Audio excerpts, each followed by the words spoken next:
주 안에서 사랑하는 여러분, 오늘 현대 사회는 공감을 매우 중요시하는 시대입니다. 공감대 형성에 실패하면 개인은 사회에 적응하기 어렵고 공동체는 공생의 지대에서 생존하기 어렵습니다. 그렇다면 공감이 다 옳은 것이겠습니까? 가령 살인 불가, 부모 공경에 대한 이해에 있어서 모든 사람은 공감합니다. 윤리 도덕이기 때문이고 인류 보편적 가치이기 때문입니다.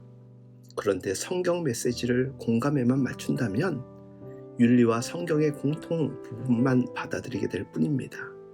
그 외의 것에는 공감하기 어려운 성경의 맥락들이 참 많이 등장합니다.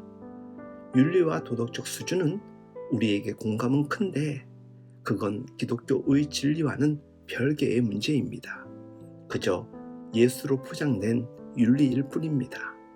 성경은 100% 납득, 이해, 공감으로 이루어지지 않습니다.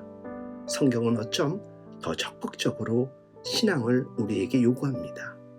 공감은 내 수준에서 받아들이는 것이고 이에 더 나아가면 윤리 정도를 받아들이는 수준입니다. 그러나 신앙은 납득할 수 없는 부분, 공감할 수 없는 부분으로까지 나아가도록 우리를 이끕니다. 하나님께서는 아브라함에게 지금 사는 곳을 떠나라고 명하십니다. 고향, 친척, 아버지 집을 떠나고 내가 내게 지시할 땅으로 무조건 가라는 게 명령의 내용입니다. 이건 납득, 이해, 공감의 영역이 전혀 아니지요. 심지어 갈 바를 알지 못하고 갔다라고까지 성경은 증언합니다.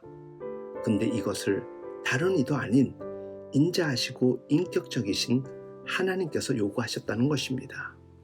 모리아산에서 100세에 얻은 아들을 바치는 것도 우리의 공감 영역을 크게 벗어납니다.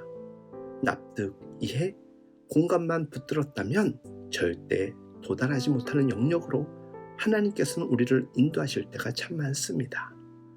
주 안에서 사랑하는 여러분, 그러므로 공감보다 중요한 게 있다는 것을 눈치채야 합니다.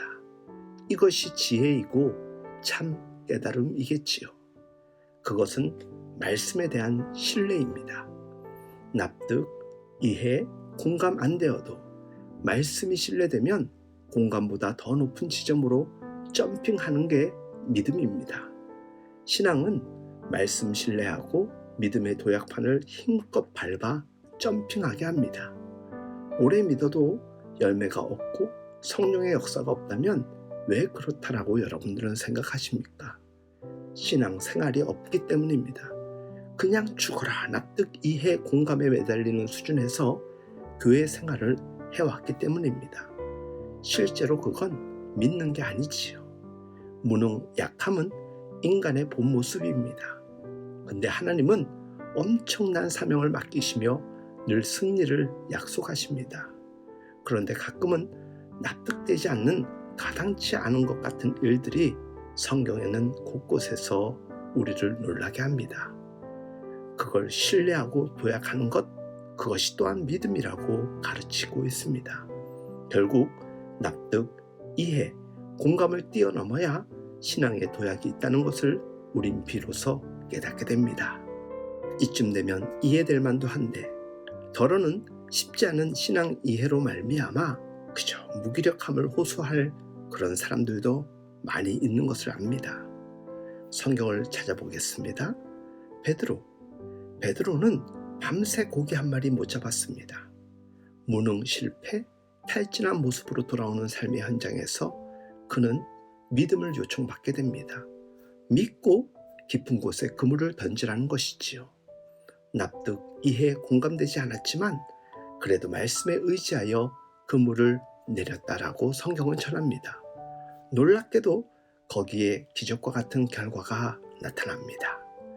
공감을 뛰어넘어 신앙의 도약이 있으니 결국 삶의 자리 또한 도약이 나타난 것입니다. 사랑하는 여러분, 공감되지 않는 부분을 만나 혼돈 가운데 계신 분들이 분명히 있을 것입니다. 어쩌면 그것이 정상적인 신앙의 과정일 수 있습니다.